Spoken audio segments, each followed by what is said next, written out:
अब हम करेंगे question number third. Question number third को पहले एक्सप्लेन कर देता हूँ कि एक्चुअल क्वेश्चन में क्या है। इन the following APs find the missing terms in the boxes. देखो ये इसमें कितने पार्ट हैं, क्वेश्चन नंबर थर्ड में 5 पार्ट है और ये सारी क्या है, जितने भी पार्ट है सब एपी है। आपको चेक नहीं करना, वो खुद ही कह रहा है, क्वेश्चन में कह रहा है कि in the following are APs, सारी एपी है। बस कंडीशन क्या है कि इन्होंने बीच में कुछ मिसिंग टर्म्स दे रखी हैं और उस मिसिंग टर्म्स को एक बॉक्स बना के छोड़ दिया है। मतलब हमको ये बताना है कि बॉक्स के अंदर जो टर्म आएगी वो कौन सी है, उसका आंसर क्या है। तो चलिए, जैसे फर्स्ट है, फर्स्ट पार्ट है, देखो फर्स्ट टर्म दे रखा है और सेकंड टर्म में क्या कर रखा है, उन्होंने बॉक्स बना दे दिया। ठीक है, सेकंड टर्म हमको पता करना है और थर्ड हमको दे रखा है। तो चलिए इस तरह के क्वेश्चन को कैसे हमको करना है। तो चलिए इसके फर्स्ट पार्ट को समझते हैं, क्वेश्चन नंबर थर्ड के फर्स्ट पार्ट को समझते हैं। देखो फर्स्ट टर्म क्या दे रखा है, 2 दे रखा है, सेकंड टर्म हमको नहीं दे रखा है और थर्ड टर्म टर्म दे रखा है हमको 26। ठीक है, तो कैसे करेंगे, देखो हमें सेकंड टर्म निकालना है और ये एपी है, हमको चेक नहीं करना है, एपी है। तो हमको पता है कि फर्स्ट टर्म क्या होता है, एपी कैसे होती है, फर्स्ट टर्म होगा ए, तो ये फर्स्ट टर्म होता है। ये सेकंड टर्म क्या होता है, ए प्लस डी होता है और थर्ड टर्म क्या होता है, ए प्लस 2d, यही होता है। तो इसको मैं फर्स्ट टर्म बोल लूंगा, ये जो है ना, ये 2 क्या है, फर्स्ट टर्म है और ये जो बॉक्स है ये सेकंड टर्म है। मतलब बॉक्स की जगह मैं ए प्लस डी लिख सकता हूँ और ये हमारा थर्ड टर्म है। तो हम फर्स्ट और थर्ड टर्म की मदद से हम इसको निकालेंगे। तो देखो ए कितना हो गया मेरा, 2, फर्स्ट टर्म 2 दे रखा है और इसको मैं ए3 लिख सकता हूँ। फर्स्ट सेकंड थर्ड तीसरा टर्म है, तीसरा टर्म कितना दे रखा है मेरे को, 26। और ए3 का फॉर्मूला क्या होता है, ए प्लस 2d बराबर 26। तो मैं क्या करूंगा, यहाँ से ए की वैल्यू रख दूंगा यहाँ, तो डी निकल जाएगा। तो ए की वैल्यू क्या है, 2 प्लस और 2d को ऐसे रखा 26। अब मेरे को क्या चाहिए, डी चाहिए, तो मैं इसको कैलकुलेट कर लूंगा। मेरे को क्या चाहिए, डी चाहिए, तो मैं 2d को यहीं रखूंगा और ये प्लस का 2 इधर जाएगा तो माइनस हो जाएगा। तो 2d इज इक्वल टू क्या हो जाएगा, 26 माइनस 2 24। अब मेरे को डी चाहिए, 2 मल्टीप्लाई में, डी के साथ क्या है मल्टीप्लाई में, तो दूसरी साइड जाएगा तो डिवाइड में। तो 24 को 2 से डिवाइड करेंगे तो 12। तो डी की वैल्यू क्या आ गई, डी की वैल्यू आ गई 12, डी क्या आ गया 12 आ गई। तो अब मेरे को बताना है कि डी मेरा 12 आ गया, मेरे को क्या बताना है, बॉक्स के अंदर क्या आएगा। तो बॉक्स के अंदर क्या है, सेकंड टर्म है। सेकंड टर्म का फॉर्मूला क्या होता है, सेकंड टर्म का फॉर्मूला क्या होता है, देखिए यहाँ पे कर देता हूँ, है ना। सेकंड टर्म का फॉर्मूला क्या होता है, ए टू बराबर क्या होता है, ए प्लस डी। और ए कितना है मेरा, ए तो हमको दे रखा है, ए है 2, तो मैंने क्या लिख दिया, 2 लिख दिया। और डी कितना है मेरा, अभी अभी 12 आया, तो 12 रख दो। अब ए प्लस डी, 2 प्लस 12 कितना आ जाएगा, 14। तो बॉक्स में क्या आएगा, फर्स्ट में यहाँ पे 14 आएगा, मतलब सेकंड टर्म क्या हमारा 14 है। चलिए इसका सेकंड पार्ट करते हैं, क्वेश्चन नंबर थर्ड का सेकंड पार्ट करते हैं। सेकंड पार्ट में क्या, फर्स्ट टर्म नहीं दे रखा है, बॉक्स बनाया है। सेकंड टर्म 13 है, थर्ड भी नहीं दे रखा है, थर्ड हमें फाइंड करना है। और फोर्थ टर्म दे रखा है। अब मेरे को क्या क्या दे रखा है, सेकंड और फोर्थ टर्म दे रखा है। तो सेकंड टर्म क्या होता है, देखो सेकंड टर्म होता है ए2, ए2 कितना दे रखा है हमको 13। और ए2 का फॉर्मूला क्या होता है, A plus D is equal to 13। इसको इक्वेशन फर्स्ट बना लो, फर्स्ट सेकंड थर्ड फोर्थ, ये है फोर्थ टर्म। फोर्थ टर्म को मैं क्या लिखूंगा, फोर्थ टर्म को मैं क्या लिखूंगा, a4 बराबर 3। फोर्थ टर्म क्या है मेरा, ये तो थर्ड है, ये फोर्थ है, तो क्या हो जाएगा, a4 को मैं क्या लिख सकता हूँ, a plus 3d is equal to 3। ये हो गई इक्वेशन सेकंड। अब ये लीनियर इक्वेशन बन गई, वहां पे लीनियर इक्वेशन एक्स और वाई के टर्म में होती है, यहाँ क्या है ए और डी के टर्म में। इन दोनों को एलिमिनेशन से सॉल्व कर दो, फिर क्या निकलेगा, इन दोनों को एलिमिनेशन से सॉल्व करेंगे तो ए और डी मिलेगा। ए और डी मिलके मैं क्या कर दूंगा, ये तो हो गया फर्स्ट टर्म, फर्स्ट टर्म हो जाएगा ए और ये हो गया थर्ड टर्म। तो मैंने क्या बोला था शुरू में कि ए और डी चाहिए, एपी के, अगर कोई एपी दे रखी है हमको और उसमें बहुत सारे टर्म मिस हो रखे हैं, तो हम क्या करेंगे, सिर्फ ए और डी चाहिए। एपी का कोई भी टर्म निकालना है तो सिर्फ ए और डी चाहिए, ए और डी हमको पता है, तो फिर हम कोई भी टर्म निकाल सकते हैं। और यहाँ पे भी हमको यही करना है। अब हमने क्या करा, सेकंड टर्म से हमने क्या कर दिया, एक इक्वेशन बना दी, फोर्थ टर्म से भी हमने एक इक्वेशन बना दी। अब हमारे पास एक इक्वेशन ये हो गई और एक इक्वेशन ये हो चुकी है। अब इन दोनों को मैं एलिमिनेशन से सॉल्व कर दूं, तो चलिए देखते हैं। ये तो मैंने लिख ही रखी है, इसी के नीचे मैं इसको लिख देता हूँ। देखो a plus D is equal to 13, ये मैंने लिख दिया। पहली इक्वेशन लिखी थी, उसके नीचे मैंने ये दूसरी इक्वेशन थी, इसके नीचे मैंने पहली इक्वेशन को लिख दिया, फर्स्ट इक्वेशन को इसके नीचे लिख दिया। अब इन दोनों को सॉल्व करते हैं। अब एलिमिनेशन मेथड आपको आना चाहिए। इन दोनों को माइनस करेंगे, ये क्या हो जाएगा, ये हो जाएगा ए से ये कट जाएगा, ये हो जाएगा 2d और ये हो जाएगा माइनस का 10 हो जाएगा। और इसको आगे सॉल्व करेंगे तो क्या होगा, डी बराबर क्या हो जाएगा, -10 अपॉन में 2, और -10 को 2 से डिवाइड करेंगे तो माइनस का 5। डी कितना आ गया, डी आ गया -5, और डी -5 आ गया तो ए कितना आ गया, ए निकालने के क्या करेंगे, इसको इस छोटी इक्वेशन में रख देंगे, इक्वेशन 2, या इक्वेशन फर्स्ट में भी रख सकते हैं, कोई नहीं, मैं फर्स्ट में रख दूंगा इसको। इसको क्या करेंगे, सब्स्टिट्यूट कर देंगे इक्वेशन फर्स्ट में, है ना। पुट इन इक्वेशन फर्स्ट में रख दो। इक्वेशन फर्स्ट क्या है तुम्हारी, ये रही, यहाँ रख दे।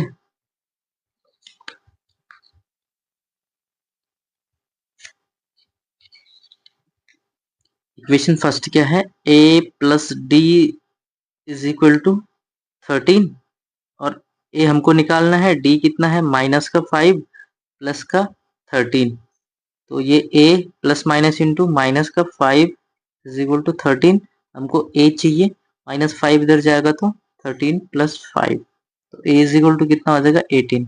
a भी निकल गया और d भी निकल गया, a भी निकल गया, d भी निकल गया। हमको क्या चाहिए, हमको चाहिए एपी। डब्बा कहाँ है, फर्स्ट टर्म में और थर्ड टर्म में। तो फर्स्ट टर्म क्या होता है ए, और थर्ड टर्म क्या होता है ए प्लस 2d। बस ए तो हमको मिल गया, ए तो सीधे लिखा हुआ है। ए कितना है, ए तो 18 है, यहाँ पे क्या लिख देंगे, फर्स्ट टर्म क्या है 18, सेकेंड टर्म 13, तीसरा टर्म कैसे निकालेंगे, साइड में निकाल लेते हैं। ए थर्ड बराबर क्या होता है ए प्लस 2d। ए कितना है 18, 2 इंटू डी कितना है माइनस का 5। अब क्या हो जाएगा 18, सॉरी ये प्लस होगा यहाँ पे, 2 प्लस माइनस इंटू माइनस, 2 5 जा 10, पहले इंटू होता है, ठीक है। अब क्या हो जाएगा 8, ये कितना आ गया, ये कितना आ गया, ये आ गया 8, ये वाला।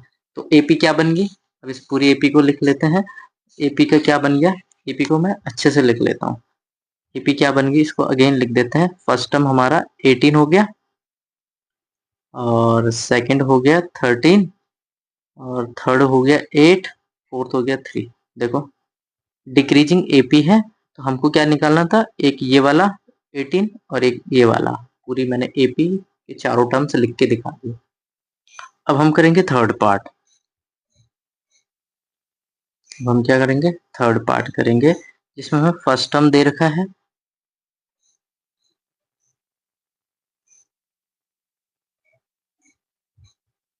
सेकंड में डब्बा, थर्ड में भी डब्बा, और फोर्थ है 9 एंड 1/2। अब इसमें सबसे ज्यादा गड़बड़ होती है बच्चों की, क्योंकि बच्चे मिक्स फ्रैक्शन को नहीं समझते हैं। तो हमें सेकंड और थर्ड टर्म निकालना है। पहले मिक्स फ्रैक्शन को समझ लो। अगर कभी भी मिक्स फ्रैक्शन होती है ना, 9 एंड 1/2, ये मिक्स फ्रैक्शन है, इसको हम क्या लिखेंगे, इसको हम ओपन कैसे करते हैं, 9 एंड 1/2 को क्या लिखते हैं, 2 9 जा 8, 18 और प्लस 1, इसको तुम 19/2 भी लिख सकते हो। और इसको डिवाइड करेंगे तो क्या हो जाएगा, 2 9 जा 9.5 भी आएगा। एक तो ऐसा तरीका है, एक तो हम ऐसे समझ सकते हैं, ठीक है। या फिर हम ये कर सकते हैं कि 9 एंड 1/2 को हम ऐसे भी लिख सकते हैं। तो मिक्स फ्रैक्शन में दोनों ऐड होते हैं, याद रखना। इसको ऐसे लिख सकते हैं मिक्स फ्रैक्शन को। और अब आपको पता है ये तो 9 है, और 1/2 का मतलब क्या है, 1/2 का मतलब है 0.5, 0.5। अब इन दोनों को ऐड करेंगे तो कितना हो जाएगा 9.5। तो चाहे तो ऐसे समझ लो, चाहे तो इस तरीके से समझ लो, दोनों में से जो तरीका आपको समझ में आ रहा है वो समझ लो, ठीक है। मैं इस तरीके को ज्यादा पसंद करूंगा, क्योंकि ये तो बच्चों वाला तरीका होगा ना, बिल्कुल, ठीक है। तो अब मैं इस एपी को पहले सही तरीके से लिख दूं। 5 यहाँ डब्बा, डब्बे की जगह क्या करेंगे हम A2 लिखेंगे, और इस डब्बे में क्या आएगा A3 आ जाएगा। और इसको मैं अब क्या लिख दूं, इस फोर्थ टर्म को मैं 9.5 लिख दूं, अपनी कैलकुलेशन को आसान करने के लिए। अब मेरे को क्या चाहिए, मेरे को फर्स्ट टर्म दे रखा है A, ए कितना मेरे पास 5 है, और डी तो मैं निकाल ही नहीं सकता, क्योंकि भाई डी निकालने के लिए तो है ना। अब मेरे को पता है कि फर्स्ट टर्म ए है, ये इक्वेशन फर्स्ट बन गई मेरी। अब एक मेरे को फोर्थ टर्म दे रखा, फोर्थ टर्म क्या होता है, ए फोर कितना है 9.5। अब इसको क्या लिखूंगा मैं, 9.5 को क्या लिखूंगा, 9.5 को लिखूंगा a+3d is equal to 9.5 A4। अब यहाँ से मैं ए की वैल्यू यहाँ रख दूंगा तो डी मिल जाएगा फर्स्ट इक्वेशन से। ये सेकंड इक्वेशन है, फर्स्ट इक्वेशन से ए की वैल्यू सेकंड इक्वेशन में रख दूं तो ए की वैल्यू है 5, 3d इज इक्वल टू 9.5। अब मेरे को डी निकालना है, क्या करूंगा, डी को वन साइड रख दो, ये भी कांस्टेंट ये भी कांस्टेंट, तो कांस्टेंट कांस्टेंट को एक साइड कर दो, 5 को मैं इधर लिया -5 हो गया। 3d इज इक्वल टू क्या होगा, 9.5 में से क्या हो जाएगा, 5 माइनस करेंगे तो ये क्या हो जाएगा 4.5 हो जाएगा। तो इसको मैं यहाँ से डी निकालूंगा, ये क्या हो जाएगा 4.5 अपॉन में 3।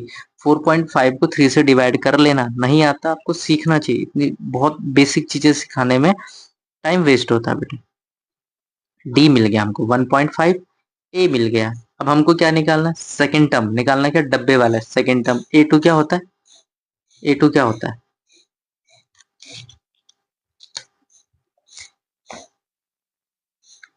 एक पे कर लेते हैं, ठीक है ना।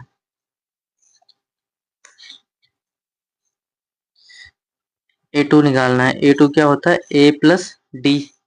ए कितना है हमारा, ए कितना है 5, देखो ए कितना 5, और डी कितना आया था, डी आया था 1.5। 1.5 इन दोनों को ऐड करेंगे तो क्या आ जाएगा, ए2 आ जाएगा 6.5। ए2 कितना आ गया 6.5, मतलब यहाँ पे क्या आ गया हमारा 6.5 आ गया, ठीक है। अब हमको ये निकालना है ए3, ए3 भी निकाल लो। ए3 कैसे निकालेंगे, ए3 बराबर क्या हो जाएगा a+2d। और अब तो आपको पता है कि ए कितना है 5 है, +2 इंटू डी कितना है 1.5, तो कितना आ जाएगा 5, तो ऐसे रहेगा, पहले मल्टीप्लाई करना पड़ेगा। 1.5 को 2 से मल्टीप्लाई करेंगे तो 3.0, और 3.0 का मतलब क्या होता है 3 होता है, दोनों को ऐड करेंगे तो 8, तो ए3 कितना आ गया, ए3 आ गया 8। ए3 की जगह क्या कर देंगे, यहाँ पे लिख देंगे 8। तो ये वाला पार्ट भी हमारा पूरा हो गया। तो सेकंड टर्म कितना है हमारा 6.5, और थर्ड कितना है 8। अब नेक्स्ट पार्ट करेंगे, अब हम करेंगे फोर्थ पार्ट।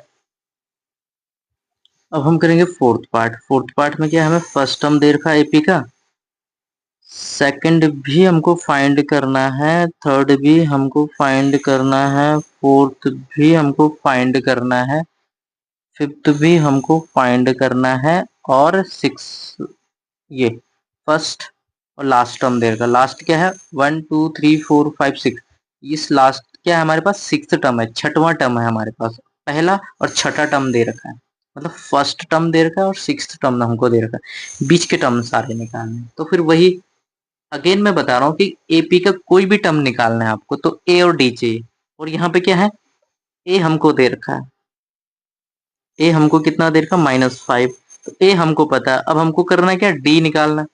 तो जब भी याद रखना, अगर आपको ए दे रखा है और कोई सा भी एक टर्म दे रखा है तो उस ए की वैल्यू उस टर्म में रख के डी निकल जाता है। तो ये कौन सा टर्म है, ये सिक्स्थ टर्म है, 1 2 3 4 5 6। अब यहाँ पे मजेदार बात क्या है, सिक्स्थ टर्म की वैल्यू 6 ही दे रखी है, ठीक है। हाँ, अब 6 का फॉर्मूला क्या होता है, ए6 का a+5d बराबर 6, और ए कितना दे रखा है यहाँ से -4 + 5d इज इक्वल टू 6। अब यहाँ से डी निकाल लेंगे तो पहले 5d को ऐसे रखो, -4 को इधर कर दो तो क्या हो जाएगा +4। अब यहाँ से हमको डी चाहिए, पहले इन दोनों को ऐड कर लेते हैं। अब डी कितना हो जाएगा, डी कितना हो जाएगा 10/2 बराबर 5। डी कितना आ गया, सॉरी गलत हो गया, ये 5 आएगा नीचे, 2 नहीं, तो डी आ गया 2। डी कितना आ गया, ठीक है, डी इज इक्वल टू क्या आ जाएगा 10/, ये वाला स्टेप इरेज कर दो, इसको नीचे लाएंगे तो हो जाएगा 5, और ये आ जाएगा 2। तो डी कितना आएगा, डी आ गया मेरा 2। डी कितना आ गया 2 आ गया। तो डी आ गया 2। अब मेरे को क्या निकालना है, मेरे को ए और डी चाहिए। देखो अब मैं ये जो बॉक्स है किसी को भी मतलब किसी भी टर्म को निकाल सकता हूँ, दूसरे तीसरे चौथे और पांचवें, क्योंकि मेरे को ए भी पता है और डी भी पता है। ठीक है, तो डी यहाँ पे लिख देता हूँ। डी कितना है मेरा, 2 आ गया डी। ए और डी मिल गया। अब मेरे को क्या निकालना है, देखो बॉक्स कहाँ है, दूसरे पे है, मतलब ए टू। ए टू निकालना है। ए टू क्या हो जाएगा मेरा, ए प्लस डी। ए कितना है -4 और डी कितना है 2। इन दोनों को अगर कैलकुलेट करेंगे, ऑपोजिट साइन है, 4 में से 2 माइनस करेंगे 2, और बड़े नंबर के आगे का साइन आएगा -2, तो ये ए टू कितना आ गया मेरा, -2। ये आएगा -2। अब मेरे को क्या निकालना, ए थ्री। ए थ्री निकालो। ए थ्री क्या होता है, ए प्लस 2डी। ए है -4 प्लस 2 इंटू डी है 2, तो कितना हो जाएगा -4, 2 2 जा 4, 4 में से 4 माइनस होगा तो 0। ए थ्री कितना आ गया, 0। ए थ्री कितना आ गया, ए थ्री कितना आ गया, 0। ठीक है, अब मेरे को क्या निकालना है, 4। ए फोर। ए फोर क्या होगा, ए प्लस 3डी। ए कितना है -4, 3 इंटू डी कितना है 2, -4 प्लस 3 2 जा 6। ऑपोजिट साइन घटेगा, 4 में से 6 नहीं घटेगा, 6 में से 4 ही घटाना पड़ेगा, तो 2 आएगा। अब इन दोनों में बड़ा कौन है, 6 है, 6 के आगे का साइन प्लस, तो +2 आएगा। तो ए फोर क्या हो गया हमारा, +2 आ गया। तो यहाँ पे ए फोर, अगला टर्म क्या है, फोर्थ टर्म क्या है मेरा, 2 आ गया। अब देखो आगे फिफ्थ टर्म, ए फाइव क्या होगा, ए प्लस 4डी। ए कितना -4 प्लस 4 इंटू डी कितना है 2, तो -4 पहले इंटू करेंगे, 4 2 जा 8। ऑपोजिट साइन घटेगा, 4 में से 8 नहीं घटेगा, 8 में से 4 ही घटेगा, तो 4 आएगा। और साइन इन दोनों का प्लस या माइनस में से उसका आएगा जो नंबर बड़ा है, बड़ा नंबर है तो प्लस का 4 आ जाए, +4 का हम 4 ही लिखते हैं। तो यहाँ से ए फाइव भी आ चुका है हमारा 4। ए फाइव भी कितना हो गया, 4 हो गया। तो ये सारे टर्म्स मैंने निकाल लिए, बॉक्स के अंदर जितने भी टर्म्स ये हमने इस तरीके से निकाल लिया। उम्मीद है आपको समझ में आ रहा होगा। अब हम करने वाले हैं क्वेश्चन थर्ड का आखिरी पार्ट, यानी कि फिफ्थ पार्ट। इसमें क्या दे रखा है,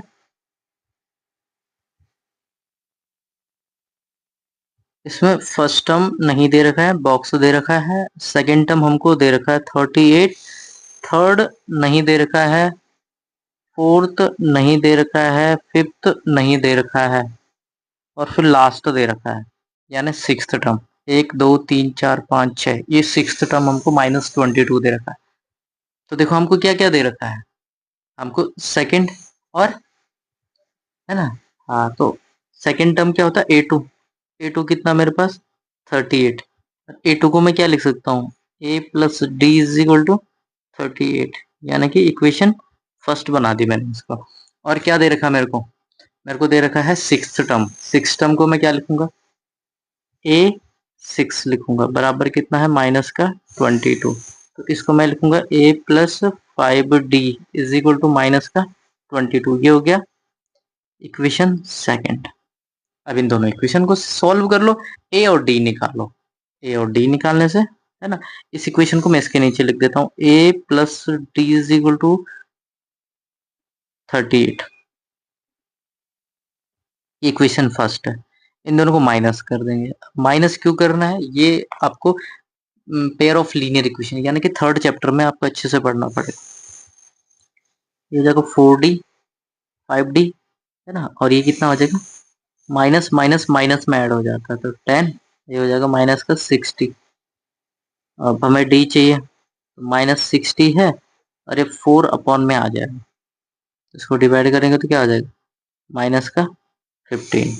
तो -15 आ गया, और डी मिल गया हमको। डी मिल गया तो हम क्या करेंगे, अब ए निकालेंगे। ए को मैं इधर निकाल लो, इस इक्वेशन में दोनों में से इसमें रख लो या इसमें रखो, मैं इसमें रख रहा हूँ, तो मेरे को ए चाहिए। डी यहाँ से उठा के मैं फर्स्ट इक्वेशन में रख रहा हूँ, तो डी कितना है मेरा, -15, उठा के यहाँ रख दिया मैंने 38। अब मेरे को ए चाहिए, तो पहले इसको सॉल्व कर लेते हैं, ए प्लस माइनस इंटू -15 38। अब यहाँ से मैं ए निकालूंगा, तो -15 को मैं इधर कर दूंगा, तो क्या हो जाएगा, प्लस का 15। ये ए इज इक्वल टू कितना हो जाएगा, इन दोनों को ऐड करो, 53। ए कितना हो गया मेरा, ए आ गया 53 और डी आ गया। अब ए और डी आ गया तो मैं एपी का कोई भी टर्म निकाल सकता हूँ। अब देखो ए तो मैं सीधे लिख दूंगा, ए कितना 53, तो फर्स्ट टर्म होता है ए, इसमें सिर्फ ए लिखना है। सेकेंड टर्म मेरे को दे रखा है, इसमें क्या लिखूंगा, ए प्लस 2डी। अब ए प्लस 2डी कैसे निकालेंगे, इसको भी कर लेते हैं ना, यहाँ पे इधर ही कर लेते हैं। अब ए, ये कौन सा टर्म है, A3, मैं इसको A3 लिख दूंगा। A3 कितना है, ए प्लस 2डी। ए कितना है 53, 2 और डी कितना है माइनस का 15। अब मैं बार बार ब्रैकेट नहीं लगा रहा हूँ, हर बार नहीं लगा, प्लस माइनस इंटू माइनस, और 15 टू जा 30, इनको माइनस करेंगे तो कितना आ जाएगा, 3 और 2 23। A3 कितना आ गया 23, मतलब A3 यहाँ पे कितना आ गया 23। अब मेरे को ये भी निकालना है, इसको भी निकाल लेते हैं। मेरे को ये भी निकालना है, ये क्या हो जाएगा A4 क्या हो जाएगा, A प्लस 3D, है ना, फोर्थ नंबर पे तो A4। तो A4 बराबर क्या हो जाएगा, ए कितना है 53 प्लस 3 इंटू डी कितना है, टी माइनस 15 है, तो माइनस का 15, माइनस का 15। अब यहाँ से A4 बराबर क्या हो जाएगा 53, 15 3 45, मतलब 15 3 से 45 प्लस माइनस इंटू माइनस। अब A4 कितना आ जाएगा आपका, इसमें से इसको माइनस कर लो, तो 13 माइनस 5 8, ये ही फोर्थ टर्म है। फोर्थ टर्म क्या हो गया 8 हो गया। ठीक है, अब मेरे को फिफ्थ टर्म निकालना है, इसको भी कर लेते हैं। यहाँ पे मैं A5 भी निकाल लेता हूँ, A प्लस 4D। A5 क्या हो जाएगा, A5 A कितना है, A है हमारा 53 प्लस 4, D कितना है माइनस 15। अब A5 इज इक्वल टू 53, पहले इंटू कर लेंगे, प्लस माइनस इंटू माइनस, 15 4 जा 60। अब क्या होगा, 53 में से 60 माइनस नहीं होगा, 60 में से 53 ही माइनस करते हैं, बड़े से छोटा ही होता है, तो कितना आएगा 7। और साइन अब जब बड़ा है माइनस का, तो -7 कितना आ जाएगा, यहाँ पे आ गया -7। तो ये वाला पार्ट भी हमारा कंप्लीट हो चुका है। देखो ये सारे बॉक्स के अंदर हमने निकाले हैं। उम्मीद करता हूँ बच्चों आपको ये कंसेप्ट बहुत अच्छे से समझ में आ गया होगा। चलिए तैयारी करते रहो और फोकस रखो अपनी स्टडी पे।